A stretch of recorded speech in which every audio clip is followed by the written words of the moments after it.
घनश्याम के अनेक कल्याणकारी चरित्रों के दिव्य संस्मरणों से भरा छपिया गांव एक तीर्थ बन चुका था।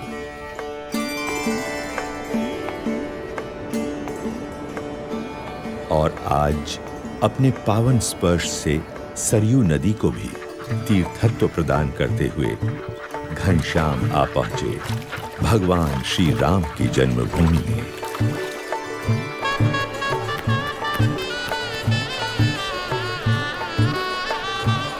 मंदिरों की महानगरी में। पिताजी, वो देखिए, अयोध्या आ गई। इच्छाराम, देख, हम भगवान राम की नगरी अयोध्या में आ गए।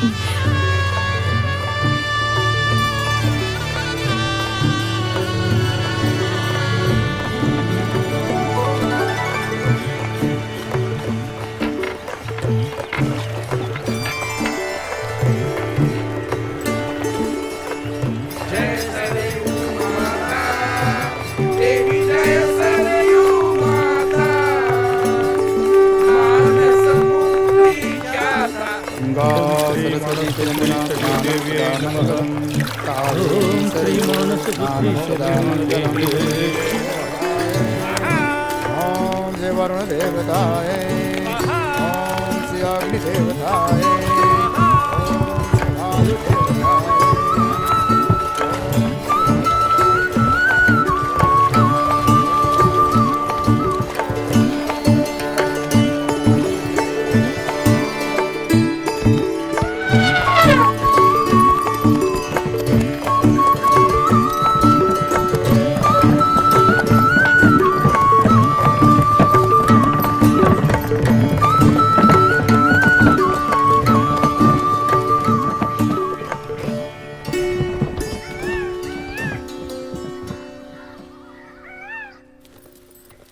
अयोध्या में सपरिवार स्थायी होने के बाद पिता धर्मदेव जी स्वयं घनश्याम प्रभु को वेद उपनिषद आदि शास्त्रों की शिक्षा देने लगे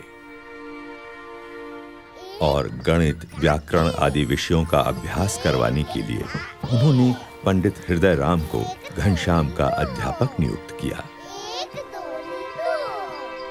हृदय राम प्रतिदिन घर आकर घनश्याम को पढ़ाने लगे। घनश्याम की तीव्र मेधा एवं विलक्षण बुद्धि से अध्यापक हृदय राम हमेशा प्रभावित होते रहते थे। अभ्यास के दौरान कभी-कभी तो यह समझना भी मुश्किल हो जाता था कि अध्यापक कौन है और विद्यार्थी कौन है, कौन पढ़ रहा है और कौन पढ़ा रहा है। समय के साथ-साथ घनश्याम ने वेद उपनिषद आदि सभी शास्त्रों में निपुणता प्राप्त कर ली।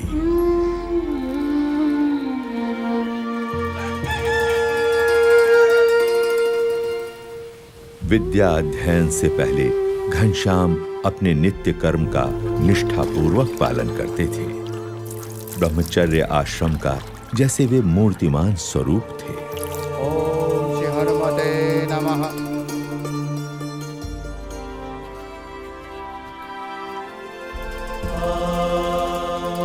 सभी को प्रतीत हो रहा था कि घनश्याम की सोच समझ और परिपक्वता बड़े बड़ों से भी बड़ी थी। घनश्याम, जलपान कर लो, कब से तैयार करके राह देख रही हूँ। भाभी, मुझे अभी भूख नहीं है। कैसे भूख नहीं है? सुबह से कुछ खाया नहीं। तुम तो जानती हो, मैं ठाकुर जी को भोग लगाकर ही प्रसाद लेता हूँ।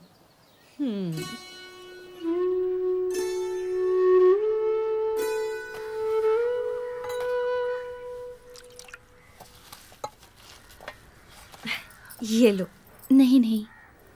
घनश्याम, ये गुलाब जामुन तो ले लो। नहीं भाभी, ब्रह्मचारी अल्पाहारी होता है। हाँ?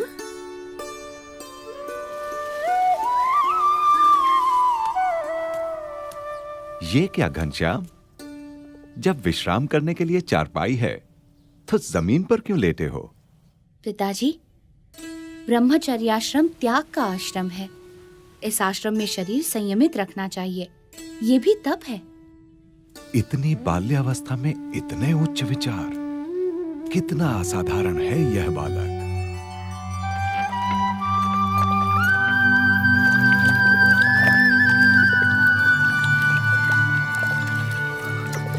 जय कपि बलवंता प्रभु जय कपि बलवंता।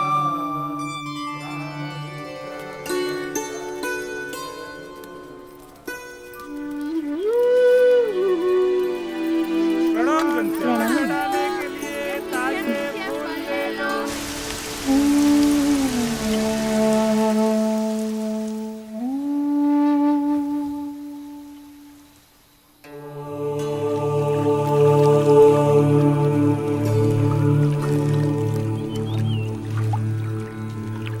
हर एक सूर्योदय के साथ घनश्याम का कोई नया ही चरित्र अयोध्या की धरती पर साकार होता था।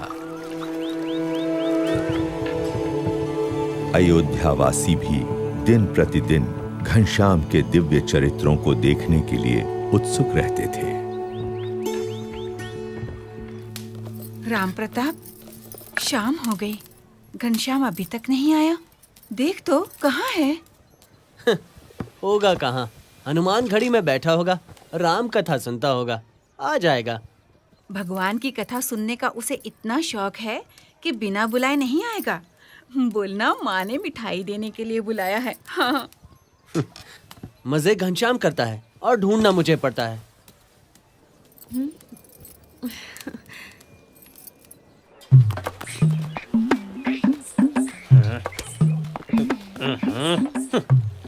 अरे राम प्रताप भैया, ऐसा कड़वा मुंह लिए कहाँ चले जा रहे हो? आओ मुंह मीठा करते जाओ।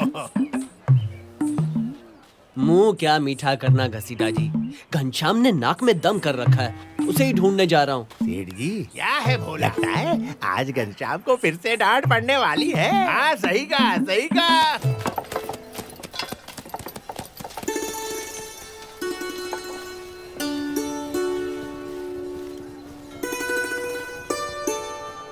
उन्होंने कहा, हे जानकी मैया, मैं श्री राम जी का दूत हूँ। तो हनुमान जी ने अशोक वाटिका में जब सीता माता जी को राम जी का संदेश दे दिया, तब उनकी नजर पेड़ों पर गई जहाँ मीठे मीठे फल लगे थे।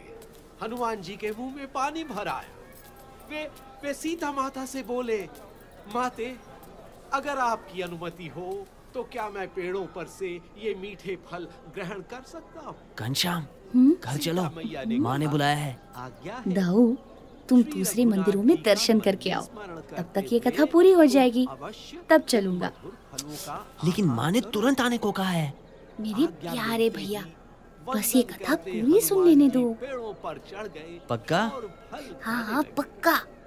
फल खाते खाते पेड़ों को तोड़ने भी लगे। किंतु यशोदा मैया ने अपनी आंखों से इसको देख भी लिया है, इसलिए यशोदा मैया आज उसे दंड देने के लिए कुछ भी कर सकती हैं। जब कृष्ण भगवान को उनकी माता यशोदा ने ओखली से बांध दिया, तो उनके बाल सखा चिंतित हो गए। सोचने लगे कि अब क्या किया जाए। सब बाल सखा जोर जोर से रोने लगे। घनश्याम तो वहाँ था, अब यहाँ कैसे आ गया? अरे, हम भूखे ये थे, घनश्याम यहाँ इसलिए अभी अभी हमारे आया है? कहने पर हमें खिलाने नहीं के लिए भैया, कन्हैया ये ने तो जो तब से बैठा है जब से दंड कथा देना शुरू हुई तो है। आप हमें दीजिए। पीटना है तो आप घनश्याम घर चल, माँ ने बुलाया है। कन्हैया दाऊ, को छोड़ ये दीजिए। कथा तो बस पूरी होने ही वाली है। माँ आश्चर्य फिर तुम्हारे से साथ जाती चलता हूँ, कि तब कन्हैया तक के तुम प्रति एक आध बच्चों और का मंदिर ये के कितना दर्शन का प्यार लाभ है। ले लो। जानता हूँ तो मानेगा नहीं, आज मगर कह इतनी देता हूँ, बात नहीं थी। तेरा और कोई बहाना नहीं उसने सुनूंगा। बच्चों को ये धमका कथा कर पूरी दिया। होने के बाद तुझे चलना ही पड़ेगा, चले जाओ समझा? यहाँ से। पक्का। आज मैं कन्हैया को नहीं छोड़ूंगी।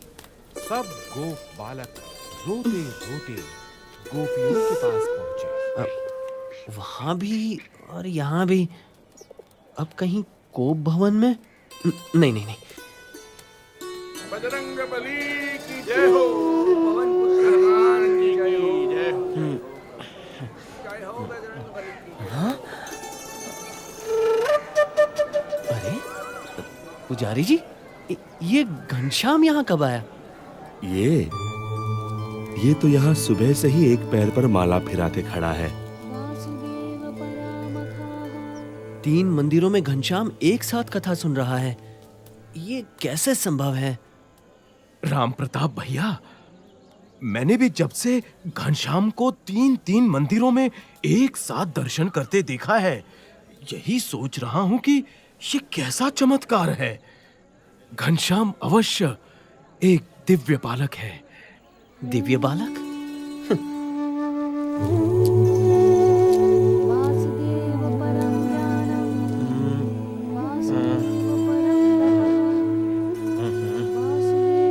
ये कैसे हो सकता है? क्या सच में?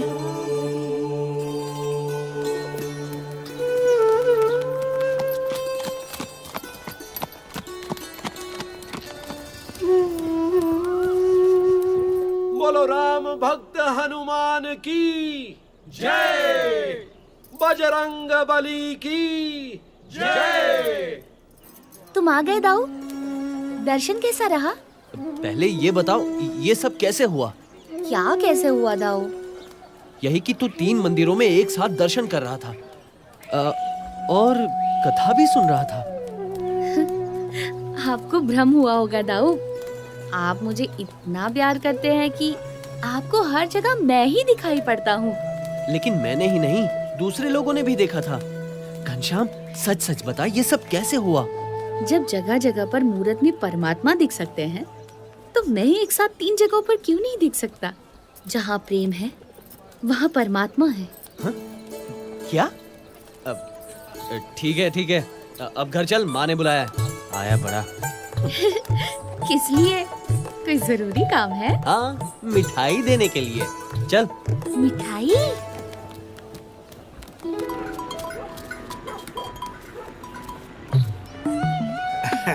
घसीटा, जलेबियां ताजी और करारी हैं। अब बिल्कुल है। लो चक्के देख लो।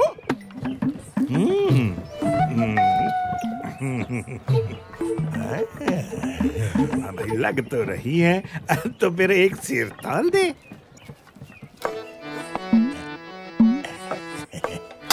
उसको कहाँ दिखाई पड़ेगा। ये तराजू झुक गया।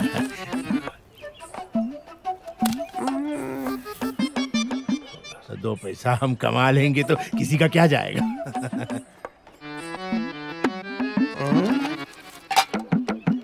लो भैया, ये लो, एक सेर ताजी करारी जलेबियां। ये तो आधा सेर लग रही हैं घसीटा। लो कर लो बात, मैंने तो आपके सामने ही तोला भैया। लगती तो नहीं, लेकिन पता नहीं। खैर, मेरी नजर न गई हो, भगवान तो देख ही रहा होगा। वही तेरा इंसाफ करेगा घसीटा। अरे भैया, कमाल की बात करते हो। जब हमने कह दिया कि आपके सामने मैंने तोला है, तो हमें क्यों भगवान का धौंस दिखा रहे हो आप? अरे मिठाई तो देखो कितनी स्वादिष्ट है। खाओ और मजे लो।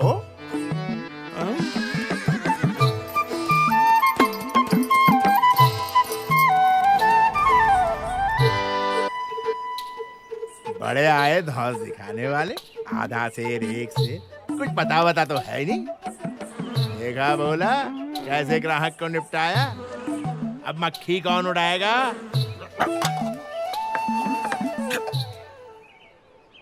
ग्राहक को धोखा दे रहा है घसीटा।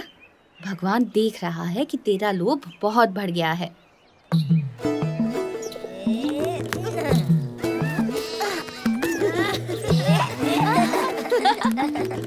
भाभी, भाभी, भाभी, भूख लगी है।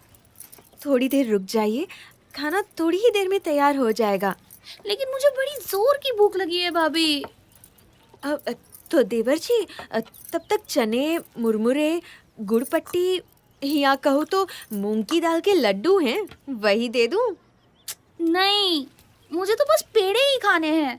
हाँ, ये आज सूरज किधर से निकला है देवर जी?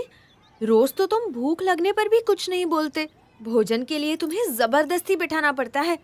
और मिठाई तो तुम्हें कभी पसंद नहीं रही और आज पेड़े मांग रहे हो। मुझे अभी चाहिए, पेड़े चाहिए भाभी, चाहिए चाहिए चाहिए, मुझे पेड़े चाहिए।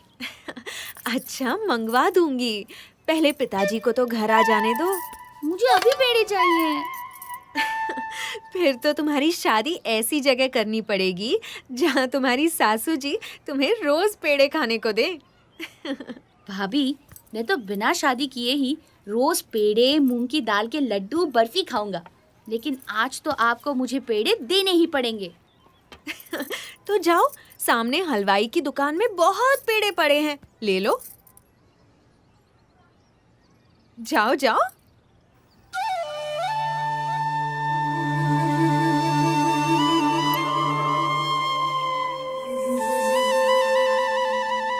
ठीक है, अब मैं हलवाई की दुकान से ही पेड़े लूंगा। अरे अरे घनश्याम, अरे रुको।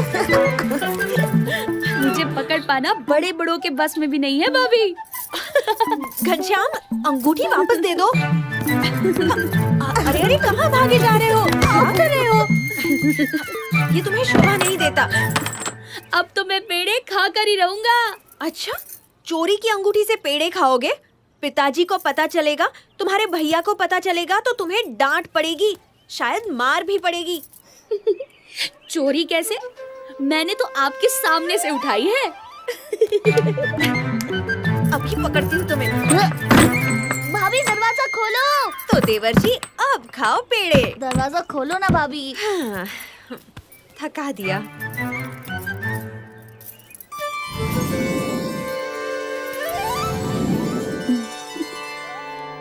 अरे ये क्या? मैंने तो इन्हें बंद कर दिया था, ये बाहर कैसे आ गए? जाने दो, मैं थक गई हूँ। कहाँ से चल आती है? ए बोला, इनको 2 सेर पेड़े दो। यहाँ जलेबी 2 पाव से। चलो फटाफट। अरे भाई, ये बर्फी कितने में दी? अच्छी लग रही है। हाँ, और आपको क्या चाहिए? बर्फी? हाँ अभी देता जरा हूँ। सी चखने मिलेगी? बर्फी का कहाँ गई? हाँ ये रही ताजी बर्फी, ये लो आपकी बर्फी। हाँ, आज तो बहुत छोटे छोटे ग्राहक आ रहे हैं। हाँ क्या बात है घनश्याम, बड़े बड़े थैले और टोकरियां लेकर आए हो। हमें बहुत सारी मिठाइयाँ खरीदनी है। हाँ, हम तो घसीटा की सारी मिठाइयाँ खरीद लेंगे। क्या चाहिए घनश्याम? तुम्हारी दुकान की सारी मिठाइयाँ घसीटा। अरे पगले, पैसे हैं? वैसे तो सारी दुनिया मेरी ही है, मगर फिलहाल ये अंगूठी लाया हूँ। अंगूठी? सोने की अंगूठी इसके पास कैसे? असली है? मैं नकली धंधा करता ही नहीं।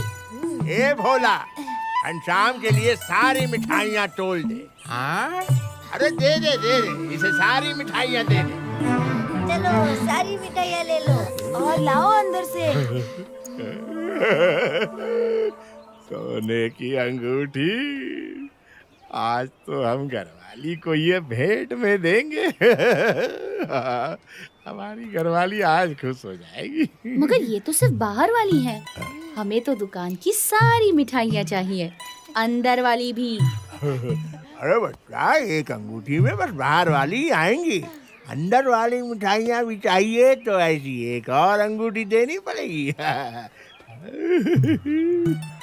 ठीक है, फिर मेरी अंगूठी वापस दे दे। हाँ? लेकिन क्यों? मैं बगल वाली दुकान से मिठाइयाँ ले लूंगा। बगल वाली दुकान से क्यों खरीदोगे भाई? वो मुझे इसी अंगूठी से बाहर और अंदर वाली सारी मिठाइयाँ दे देगा और एक ही सौदे में उसका सारा माल खप जाएगा। अरे वो तो मैं भी दे सकता हूँ भाई। ये मैंने क्या कह दिया? घाटा हो जाएगा, कमाई कम हो जाएगी। मालिक, सौदा कर लीजिए, फायदे में रहेंगे। एक अंगूठी की कीमत में तो बाहर वाली और अंदर वाली सारी मिठाइयाँ तो क्या, ये पूरी दुकान भी खरीदी जा सकती है। हाँ। चुप बेवकूफ, मुझे धंधा करना सिखाता है? जा तू अपना काम कर, मक्खियों मारने वाला। ठीक है घनश्याम, तेरे जैसे बच्चों की खुशी के लिए थोड़ा घाटा बर्दाश्त कर लेता हूँ। हाँ भोला, आजा आजा, बाहर वाली अंदर वाली सब दे दो। भाई आ दुकान पे सब दे दो बच्चों को। अरे बच्चे आज खुश हो जाए। दे दो सारी मिठाई दे दो। आज तो जिंदगी बन गई मेरी, बहुत पैसे मिलेंगे भाई। बेचारा भोला भाला बच्चा, घसीटा इसे तो तुमने लूट लिया। घसीटा कभी घाटे का धंधा नहीं करता।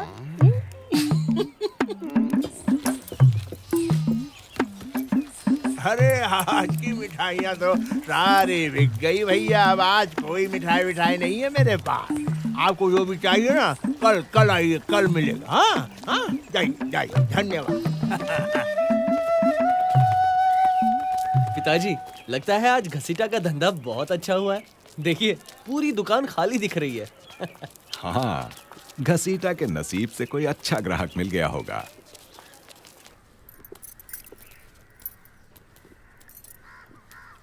सुवासिनी, घनश्याम कहाँ है? बोलती क्यों नहीं? घनश्याम कहाँ है? ये नहीं बोलेगी, क्योंकि जानती है बोलेगी तो देवर को मार पड़ेगी। लेकिन क्या किया है घनश्याम ने? जाने दीजिए ना माँ जी, बच्चा है, गलती हो जाती है। बच्चा है तो क्या हुआ? गलती की है तो सजा मिलनी ही चाहिए, नहीं तो और बिगड़ जाएगा। राम प्रताप ठीक तो कह रहा है। बताओ घनश्याम ने क्या किया है?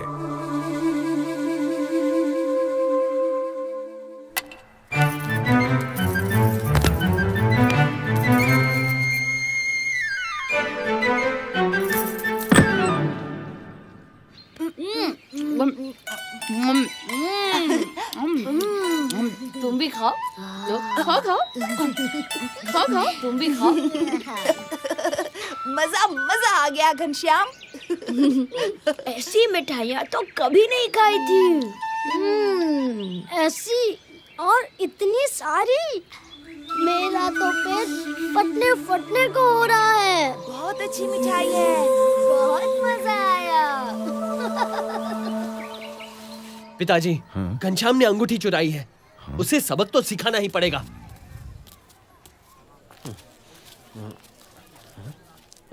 पिताजी, वो रहा घनश्याम। मिठाइयाँ थोड़ी ही बची है भैया, मेरा हाथ पकड़ने की क्या जरूरत है? लो लो, तुम भी खाओ, खाओ खाओ। मिठाई छोड़ो, ये बताओ अंगूठी कहाँ है? कौन सी अंगूठी? कैसी अंगूठी? मुझे किसी अंगूठी के बारे में कुछ पता नहीं है। क्या? कुछ पता नहीं है? ये क्या कह रहा है? हाँ, तू सच सच बता, घनश्याम ने अंगूठी का क्या किया? बता। घसीटा के यहाँ से मिठाइयाँ खरीदी थी। क्या? इतनी मूल्यवान अंगूठी बेचकर मामूली मिठाइयाँ खरीदी? घनश्याम जैसा बालक चोरी करेगा? ना ना ना, ये तो संभव ही नहीं। हाँ, बिल्कुल सही बात है। घनश्याम ऐसा कभी कर ही नहीं सकता। ये तो अभी पता चल जाएगा। चलो घसीटा की दुकान पर। घसीटा, घनश्याम ने तुझे अंगूठी दी थी? हाँ भैया, और बदले में मेरी दुकान की सारी मिठाइयाँ घनश्याम ने खरीद ली। आज का दिन तो मेरे लिए बड़ा शुभ है। एक ही सौदे में पूरी दुकान खाली हो गई। भगवान की दया से। भगवान की दया से या घनश्याम की दया से? हाँ? बच्चे को फुसलाकर अंगूठी ले ली और कहता है भगवान की दया से। आया पड़ा। धर्मदेव जी, राम प्रताप भैया को समझाइए, इसमें मेरा कोई कसूर नहीं है।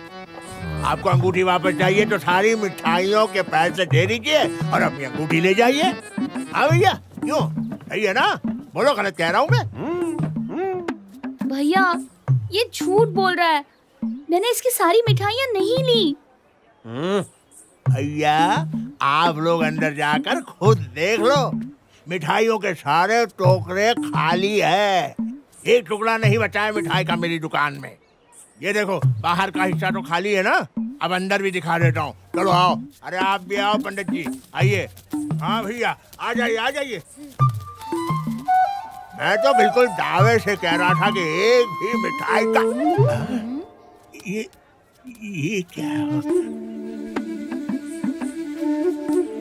हो गया भाई?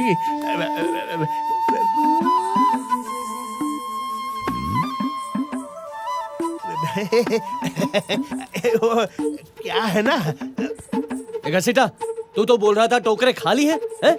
देख सबके सब तो भरे हुए। ए भोला, ये सारी मिठाइयाँ कहाँ से आई? तू लाया क्या? अरे तू कैसे लाएगा बेवकूफ? धर्मदेव जी, मुझे पता नहीं ये क्या चमत्कार है। सच कह रहा हूँ। ये चमत्कार नहीं, ये तेरे लोभ का दंड है घसीटा। तू जो अपने भोले भाले ग्राहकों को ठगता था, उसी का फल है ये। अरे क्या कह रहे हो घनश्याम? बच्चे क्या बोल रहे हो? मैं और अपने ग्राहकों को ठगूंगा?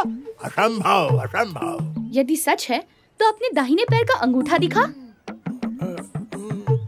हाँ घसीटा, सांच को आज क्या, दिखा दे दाहिने पैर का अंगूठा। हाँ लो देख लो।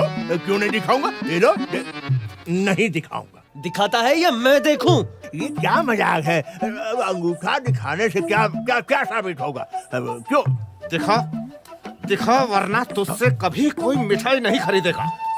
अरे लेकिन मतलब तो कुछ होना चाहिए ना अंगूठा दिखाने का। मुझे क्षमा कर दो घनश्याम, तुमने मेरी आंखें खोल दी। मेरा लोभ तुमने खत्म कर दिया। मुझे विश्वास हो गया है कि आपका घनश्याम कोई साधारण बालक नहीं है। ये लीजिए अपनी अंगूठी, ये लीजिए अपनी।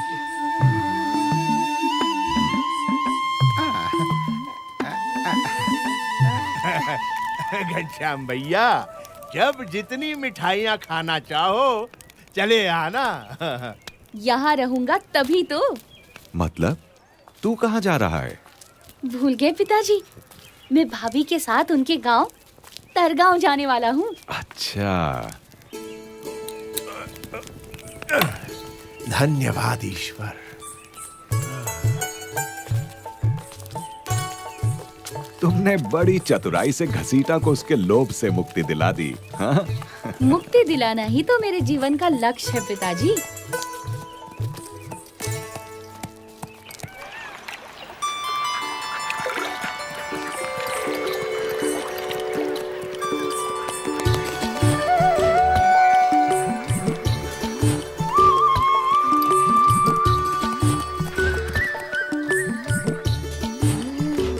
सुखनंदन, मुझे अपने मित्र वेणी, माधव और प्राग बहुत याद आ रहे हैं। वो लोग यहाँ होते तो कितना मजा आता। मैं तो हूँ ना, तुम्हारे साथ खेलने का मुझे भी तो सौभाग्य मिलना चाहिए। अरे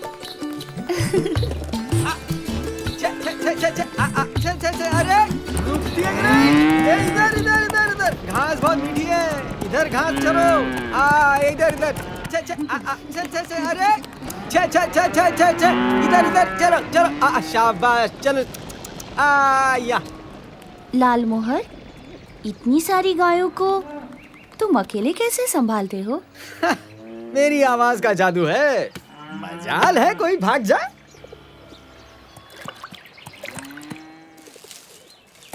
कोई दूसरा बुलाए तो आएंगी? नहीं आएगी, सिर्फ मेरी आवाज पहचानती है। बुला के तो देखो, पता चलेगा आएगी कि नहीं। अच्छा। पकड़ो पकड़ो पकड़ो।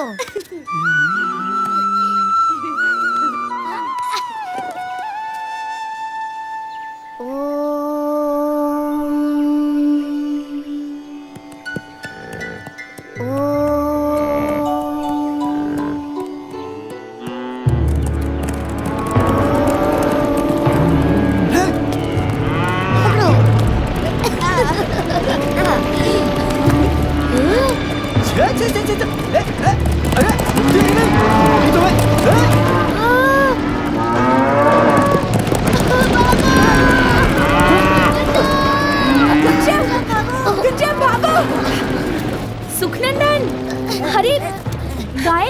नहीं कर रही हैं।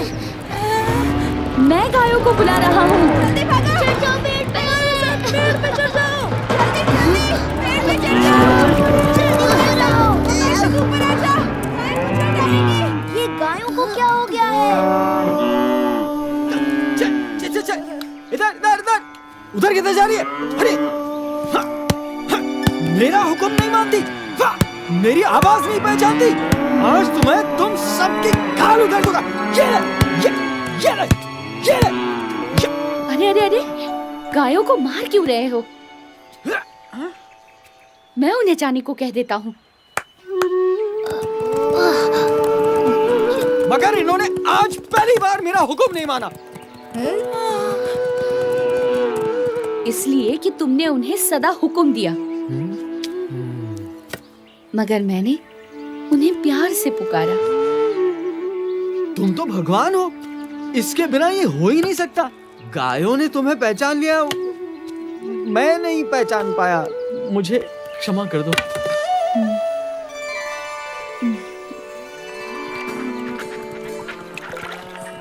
घनश्याम प्रभु, मैं चला।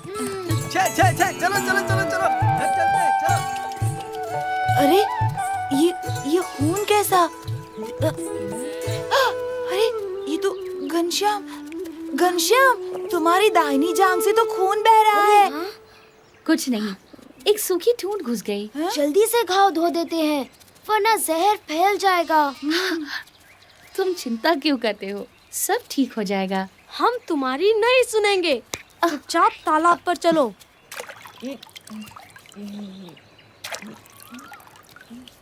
अरे खून तो रुक ही नहीं रहा। घनश्याम को जल्दी से किसी वैद्य के पास ले चलते हैं। वैद्य?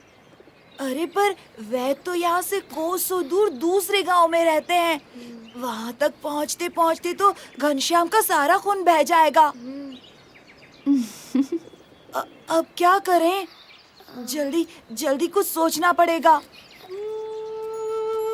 इसी बीच देवों के वैद्य अश्विनी कुमार प्रकट हुए, जिनके पास किसी भी प्रकार के घाव का औषधीय इलाज होता है। बच्चों, तरगांव यही है? हाँ। बलदेव दुबे का घर किस तरफ होगा? यहाँ पास में ही है।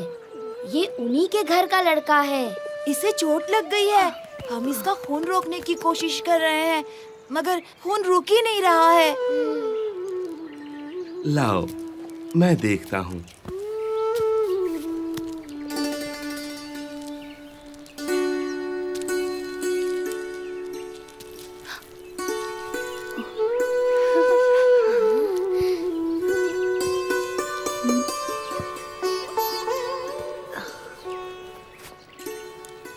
चलो, खून बहना तो बंद हो गया।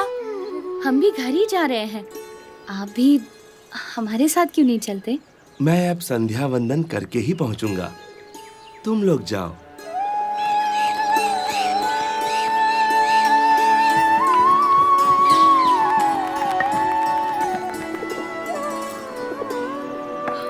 अरे हे राम, ये क्या हुआ?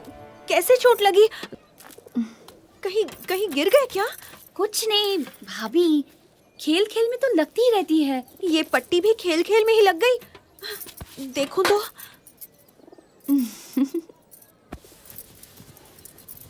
अच्छा जी, तो सिर्फ मुझे डराने के लिए आपने चोट लगने का नाटक किया? क्यों घनश्याम, चोट कैसी है? हाँ? क्यों रे सुखनंदन, तू कब से झूठ बोलने लगा? नहीं दीदी, घनश्याम को सचमुच चोट लगी थी। बहुत खून बह रहा था और रुकने का नाम ही नहीं ले रहा था। वो तो रास्ते में एक वैद्य जी मिल गए, उन्होंने ही पट्टी बांध दी। अच्छा, अगर तू सच बोल रहा है तो इतनी जल्दी घाव कैसे भर गया? ये देख। वो तो आप वैद्य जी से ही पूछ लीजिएगा। वो आप ही के घर तो आ रहे थे, अभी तक नहीं आए। कौन वैद्य जी? क्या पता, खुद अश्विनी कुमार हूँ, देवताओं के वैद्य। कभी कभी तो तुम्हारी बातें समझ में ही नहीं आती घनश्याम। सामान सब लद गया राम प्रताप? जी पिताजी। तुम और सुवासिनी घर का ख्याल रखना, हम लोग जल्दी ही लौट आएंगे। जीते रहो।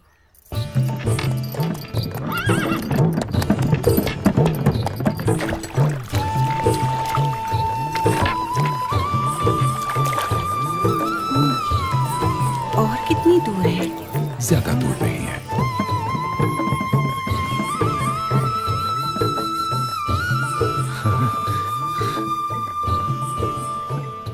गाड़ी रोक दो भाई। भगवान की कृपा से मंदिर सामने है और आरती का समय भी है। आरती कृष्ण मुरारी की, जय जय ब्रिज बिहारी की, जय गोवर्धन धारी की, जय हो मंगलकारी की। आरती कृष्ण मुरारी की, जय जय ब्रिज बिहारी की,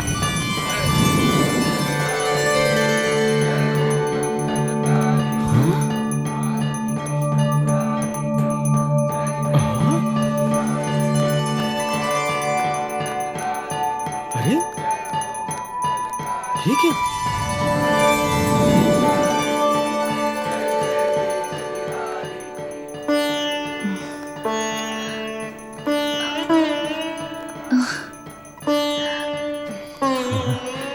लगता है ठाकुर जी की तरह आप लोग भी मूर्त बन गए।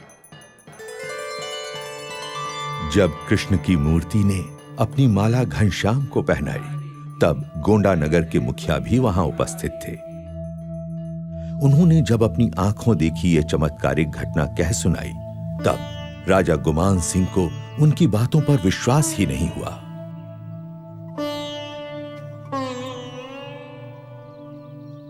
ये कैसे हो सकता है मुखिया जी?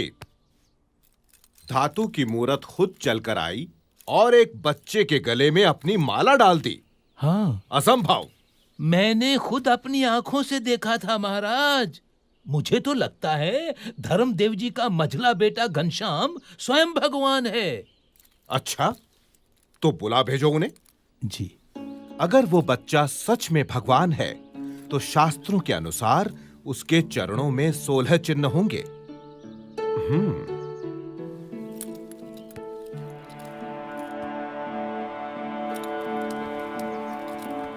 प्रणाम महाराज।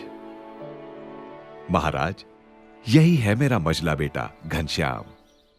घनश्याम, जरा अपने पैर सीधे करके बैठो तो।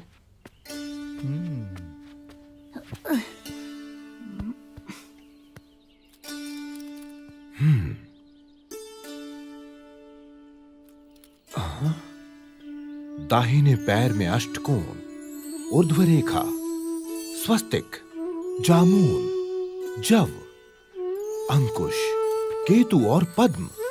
बाएं पैर में त्रिकोण, कलश, गोपद, धनुष, मीन, अर्धचंद्र और व्योम। यानी भगवान के 16 चिन्ह विद्यमान हैं। दोनों पैरों में ऊर्ध्व रेखा अंगूठे और तर्जनी के बीच से पौ के तलवे की ओर जाती दिखाई दे रही है। अरे अरे, ये तो साक्षात भगवान के चरण हैं। घनश्याम की जय हो, जय हो घनश्याम की।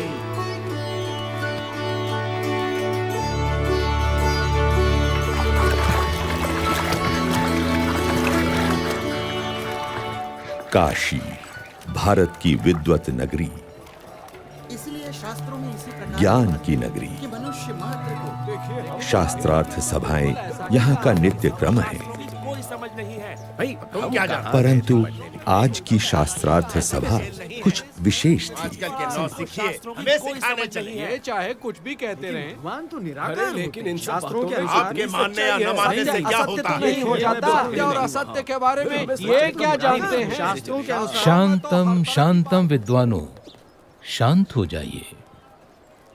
आप सब प्रकांड विद्वानों से मैं काशी का राज पंडित विनती करता हूँ कि इस गहन चर्चा को हम यहीं छोड़ दें। ऐसे कैसे हो सकता? लेकिन क्यों? क्योंकि आज इस गौमठ में महान विद्वान धर्मदेव अयोध्या से पधारे हुए हैं और साथ में विराजमान हैं उनके सुपुत्र श्री घनश्याम। श्री घनश्याम की विशेषता ये है कि मात्र 10 साल की उम्र में वेद, उपनिषद आदि सभी शास्त्रों का अध्ययन उन्होंने पूर्ण कर लिया है। अरे अद्भुतम, अद्भुतम। इतना ही नहीं, अपनी तीक्ष्ण बुद्धि से घनश्याम ने सभी शास्त्रों का सार तत्व भी निकाल लिया है। अरे, इतनी छोटी सी उम्र में इतनी विद्वता, ये तो कोई असाधारण बालक है। ये तो बिल्कुल असंभव है। हमारे धर्म में इतने शास्त्र हैं कि उन्हें पढ़ते पढ़ते न जाने कितनी जिंदगियां बीत जाएं। ऐसे में इतनी छोटी सी उम्र में ये कोई कर ही कैसे सकता है? ये तो बहुत बड़ा आश्चर्य है। तो इसीलिए मेरा सुझाव है कि घनश्याम जी, आप ही इन सभी विद्वानों के विवाद का समाधान करें। ये दूध मुहा हमको समझाएगा। प्रथमं तु नमस्कारांजलिं समर्पयामि। ऋग्वेद में कहा है कि परमात्मा एक ही है, लेकिन विद्वान लोग एक ही परमात्मा को भिन्न भिन्न रूप से पुकारते हैं। तो फिर इसमें विवाद का सवाल ही कहाँ उठता है? तो बताओ, क्या वो भगवान साकार है या उनका कोई आकार ही नहीं है? भगवान कभी निराकार नहीं हो सकते। यदि भगवान निराकार होते तो उनके द्वारा निर्मित ये सृष्टि कैसे साकार होती? अरे, जिन्होंने इस साकार सृष्टि की रचना की है, वे भगवान कैसे बिना आकार के हो सकते हैं? शास्त्रों में भगवान के दिव्य स्वरूप का कितना अद्भुत वर्णन है।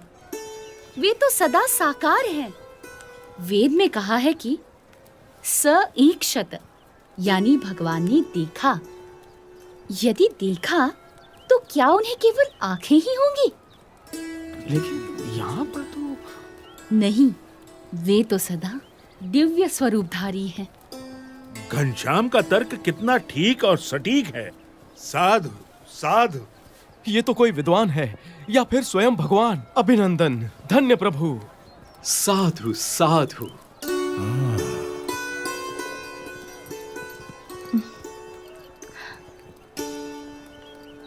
तो आप बताएंगे कि किस साधना से मनुष्य को मुक्ति या मोक्ष मिलता है? मोह का क्षय ही मोक्ष है। इसके लिए जिन्हें मोह ना हो, ऐसे महान सच्चे ब्रह्म स्वरूप संत का सत्संग करना चाहिए। ऐसे संत के सत्संग से ब्रह्मरूप होकर पर ब्रह्म की भक्ति करके ही मनुष्य मोक्ष प्राप्त करता है। उपनिषद में कहा है, ब्रह्म विदाप्नोति परम।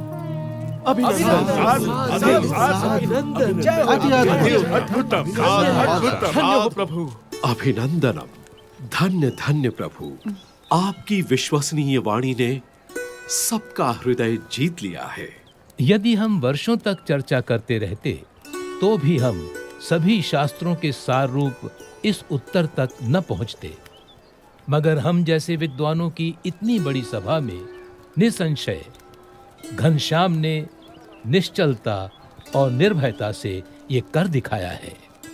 वो तो सिर्फ परमात्मा ही कर सकते हैं। मैं काशी का राजा घनश्याम प्रभु का सम्मान करता हूँ। बोलो घनश्याम प्रभु की जय। बोलो घनश्याम प्रभु की जय। बोलो घनश्याम प्रभु की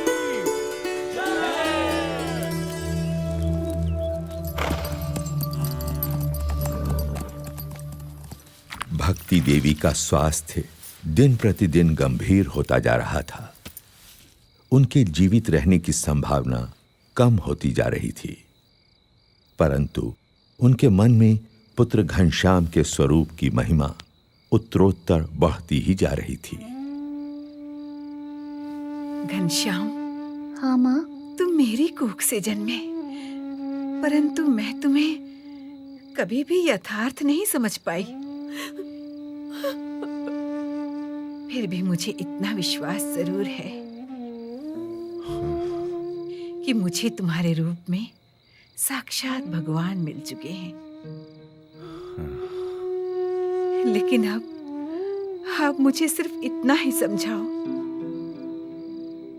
कि किसी अन्य मुमुक्षु को सदा के लिए भगवान से भेंट करनी हो तो वो कैसे संभव है? हाँ? माँ, सच्चे भगवानमय संत के सत्संग और प्रसंग से मुमुक्षु को भगवान की भेंट होती है।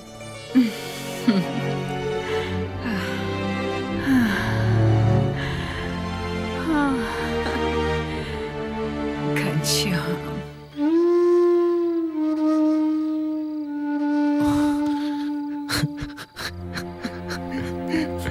पिताजी।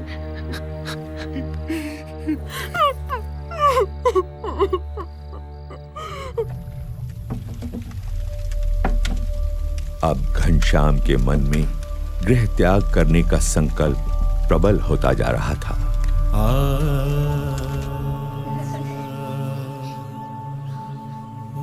उनका वैराग्यपूर्ण बर्ताव देखकर अयोध्या वासियों को भी चिंता रहती थी कि घनश्याम कहीं चले तो नहीं जाएंगे। वासुदेव परावेता, वासुदेव वासुदेव बुखार तो कम हो ही नहीं रहा। घनश्याम, ये भागवत बंद करो और वैद्य जी को बुला लाओ। मेरा वैद्य तो अब स्वयं परमात्मा ही है राम प्रताप। नहीं पिताजी, चिंता मत कीजिए, आप जल्दी ठीक हो जाएंगे। मैं ठीक होता हूँ या नहीं, तू मुझे एक वचन दे। जी जी जरूर, बोलिए पिताजी। मैं घनश्याम और इच्छाराम को तेरे भरोसे छोड़े जा रहा हूँ। उनका ख्याल रखना। आप उनकी चिंता मत कीजिए पिताजी। सुनो राम प्रताप, ये घनश्याम तुम्हारे भाई नहीं मगर साक्षात भगवान ही हैं। उनकी सेवा करना।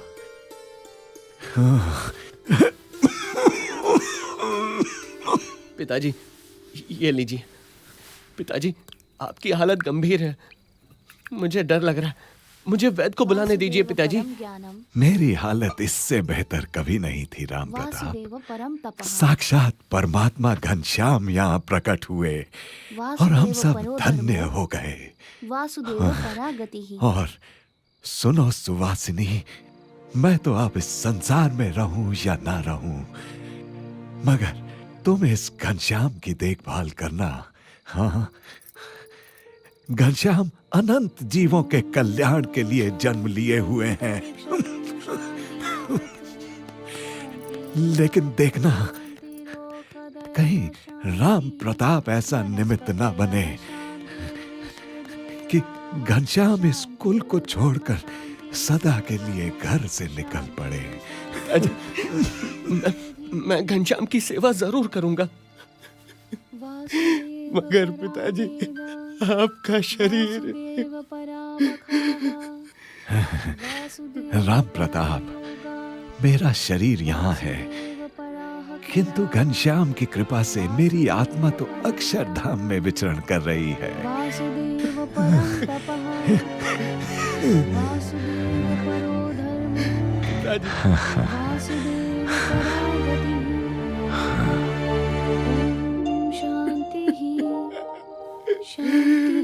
पिताजी, पिताजी।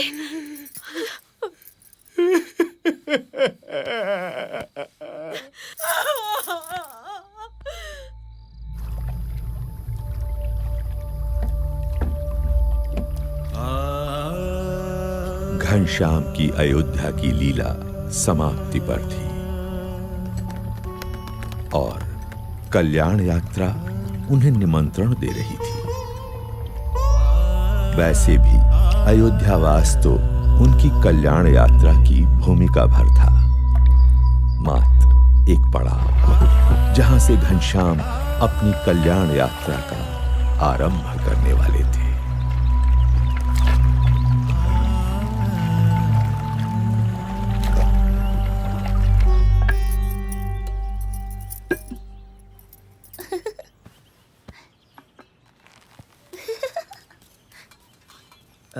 घनश्याम कहाँ है? यूं तो रोज सरयू स्नान के बाद घर लौट आते थे, किंतु अब तो पूरा दिन मंदिरों में ही बिताने लगे हैं। ऐसा कब तक चलेगा? पिताजी उसे मेरे भरोसे छोड़ गए हैं। लोग कहेंगे मुझे भाई की चिंता ही नहीं है। अभी खोज लाता हूँ उसे। भोजन तो करके जाइए। नहीं नहीं, अब तो लौटकर उसके साथ ही भोजन करूंगा। अरे रुकिए,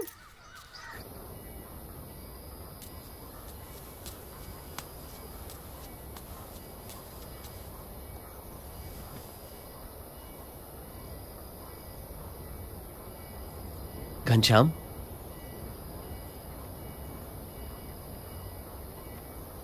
पिताजी के जाने का दुख मुझे भी है, मगर इसका यह मतलब तो नहीं कि जीवन भर उसका मातम मनाते रहें।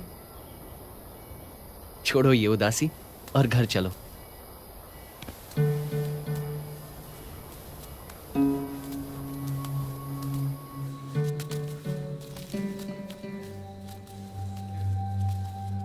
बड़े भैया, संसार से मेरे सारे बंधन टूट चुके हैं। कहीं किसी से भी मेरा लगाव नहीं रहा। माँ और पिताजी ने मुझे पहचान लिया तो उन्हें मुक्ति दे दी। अब जो जो मुझे पहचान लेंगे, मैं उनकी मुक्ति के द्वार खोलूंगा। मेरा जन्म अनंत जीवों की मुक्ति के लिए ही तो हुआ है।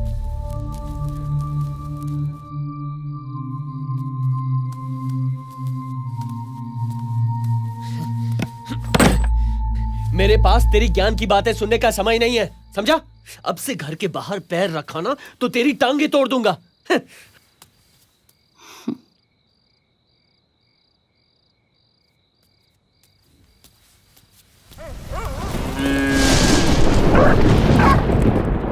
घनश्याम पर आप इतनी सख्ती मत कीजिए, वो अपने आप ही ठीक हो जाएगा। नहीं सुहासिनी, पिताजी के जाने के बाद वो किसी की नहीं सुनता। कुछ भी बोलो तो ज्ञान की बातें करने लगता है। उससे तो बचपन से ही जीवन से विरक्ति रही है। विरक्ति वगैरह कुछ नहीं है सुहासिनी। अभी उसका ब्याह करा दो ना तो सारी विरक्ति, वैराग्य, ये ज्ञान ध्यान रुई की भांति हवा में उड़ जाएगा। तो करवाते क्यों नहीं? हाँ लेकिन वो, हाँ, खंभारिया गांव के निहार मिश्र अपनी बेटी के लिए कब से पीछे पड़े हैं। वो तो चंद्रकला को लेकर हमसे मिलने अयोध्या आना चाहते हैं। फिर तो तुम कल ही उन्हें बुला लो। हो सकता है चंद्रकला अपनी कला से घनश्याम को बांधने में सफल हो जाए और घनश्याम जीवन भर हमारे साथ रहे। हाँ बिल्कुल ठीक कहा, उनसे कल ही बात करूंगा।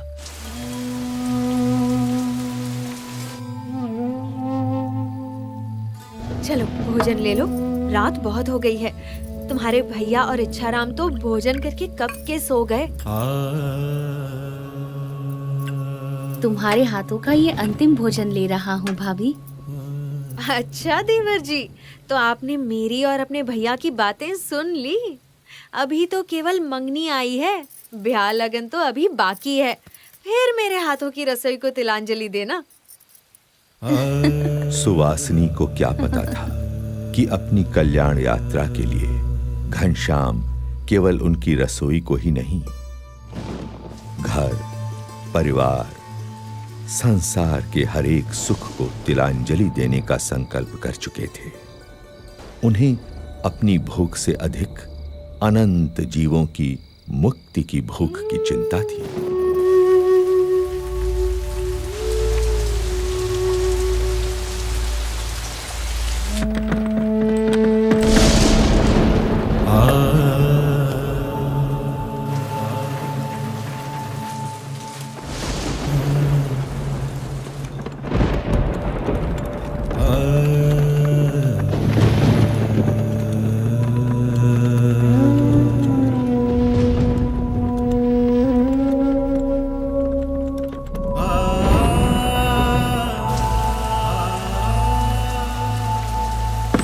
वो समय निकट था जो विश्व के इतिहास में कभी कभी ही आता है, जब कोई संसार के कल्याण के लिए संसार के ही सारे सुखों को त्याग देता है।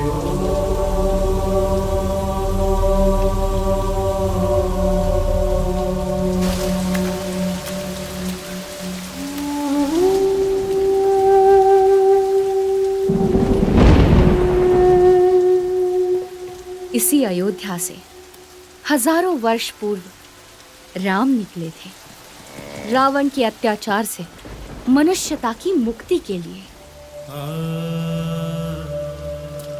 अभी आषाढ़ शुक्ला दशमी विक्रम संवत 1848 की रात का ब्राह्म मुहूर्त है और मैं निकल रहा हूँ अज्ञान के अंधकार से अनंत आत्माओं की मुक्ति के लिए।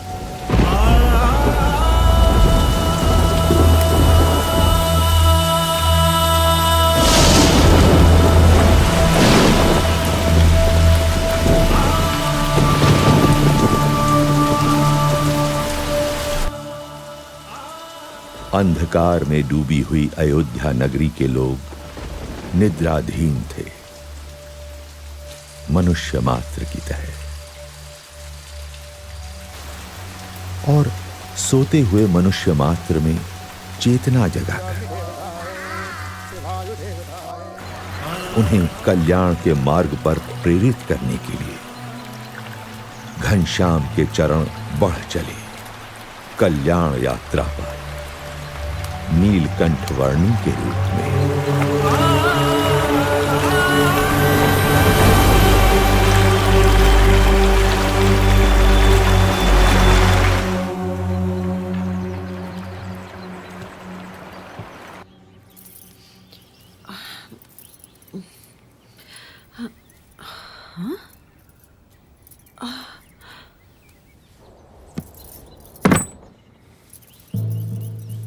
अरे घनश्याम कहाँ चले गए? अरे ये क्या, उनकी सारी चीजें भी नहीं है।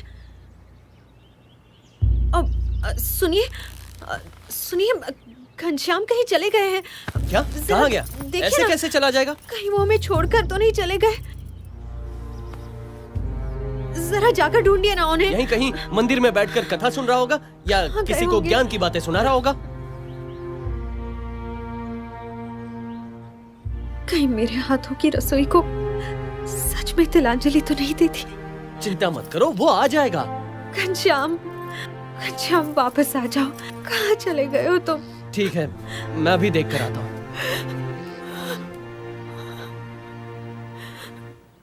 घनश्याम, तो मैंने उनसे घनश्याम, घनश्याम, घनश्याम। सब लोग वहाँ उपस्थित थे। कहाँ गया ये?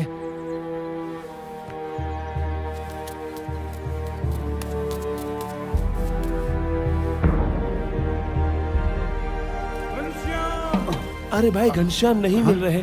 चलो वहाँ ढूंढने में मेरी मदद करो। हाँ चलो भाई चलो। पुजारी जी, घनश्याम नहीं मिल रहे हैं। आपने उन्हें देखा? घनश्याम,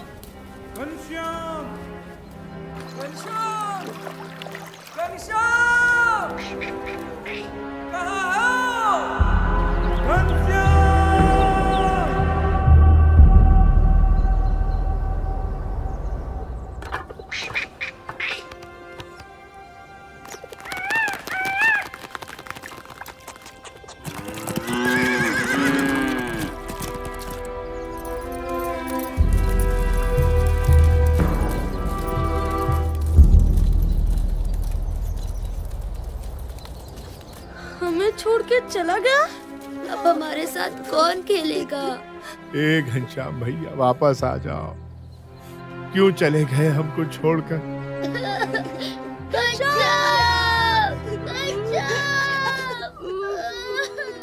क्या सच में घनश्याम हमें छोड़कर चला गया?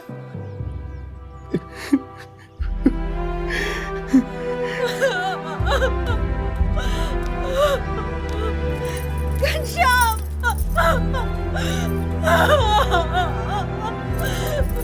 क्यों चले गए हमें छोड़कर? नहीं, मुझे विश्वास नहीं हो रहा। जहां भी हो, लौट कर वापस आ जाओ। मैं तुम्हें कभी नहीं डांटूंगा। क्यों चले गए हमें छोड़कर?